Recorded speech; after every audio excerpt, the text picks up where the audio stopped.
ప్రియమైన దేవుని పిల్లలారా, ప్రభువైన యేసు క్రీస్తు వారి పేరట ప్రతి ఒక్కరికి శుభాభివందనాలు తెలియచేస్తూ ఉన్నాను.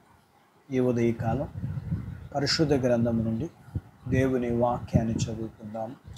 మార్కు వార్త 5వ అధ్యాయం 36వ వచనాన్ని చదువుతున్నాను. యేసు వారు చెప్పిన మాట లక్ష్య పెట్టక భయపడకము, నమ్మిక మాత్రం ఉంచమని సమాజ మందిరపు అధికారితో చెప్పారు.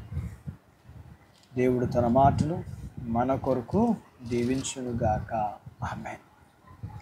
ప్రియమైన దేవుని పిల్లలారా, ప్రభువారు సువార్త ప్రకటిస్తూ ఉన్న దినాల్లో ఒకరోజు ఆయన సముద్రపు అద్దరికి వెళ్ళి ఈ దరికి వచ్చారు. చాలామంది ప్రజలు ఆయన దగ్గరికి వచ్చారు. ఆ సమయంలో యాయీరు అనే ఒక అతను సమాజ మందిరానికి అధికారిలో ఒకడు ఆయన దగ్గరికి వచ్చి ఆయన పాదాల మీద పడి, నా కుమార్తె చనిపోతుంది, తను బ్రతకాలంటే మీరు వచ్చి తన మీద చేతులుంచితే అది బ్రతుకుతుంది, కాబట్టి తన ఇంటికి రమ్మని బ్రతిమలాడుచున్నారు. సరే అని ప్రభువు వారు వెళ్ళారు. వారు ఆయన వెలుచుండగా యాయీరు ఇంటి నుంచి కబురు వచ్చింది, నీ కుమార్తె చనిపోయింది, బోధకుని ఇంకా ఇంటికి తీసుకుని రావద్దు, ఆయన బాధ పెట్టొద్దు అని కబురు పంపారు. అయితే ఆ మాట విన్న వెంటనే యాయీరు కృంగిపోయాడు. వెంటనే ప్రభువారు యాయీరుతో, వారు చెప్పిన మాట లక్ష్య పెట్టక భయపడక నమ్మిక మాత్రం ఉంచు అని యాయీరుతో అన్నారు.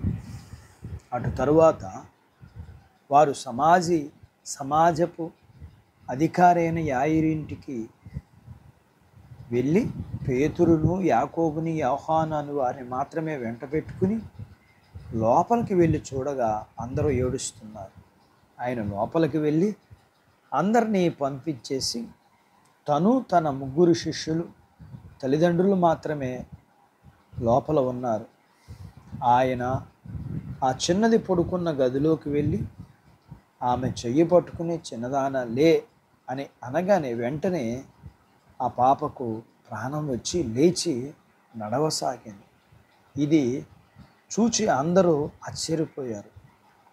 ఆ పాపకి ఆహారం పెట్టండి అని చెప్పి ఆయన అక్కడి నుండి వెళ్ళిపోయారు.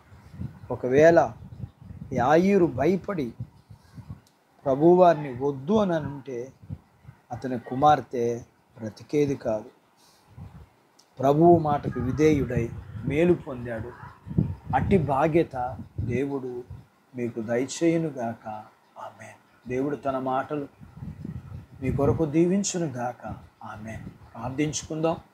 మమ్మల్ని మిక్కిలిగా ప్రేమించిన మా ప్రియ పరలోకపు తండ్రి, మీ మాటకి విధేయుడై మీ యందు విశ్వసించిన యాయీరు మేలు పొందుకున్నట్లుగా మీ పిల్లలు కూడా మీ మాటకి విధేయులై మీ యందు విశ్వాసం ఉంచి మేలు పొందుకునే బాధ్యతనివ్వండి.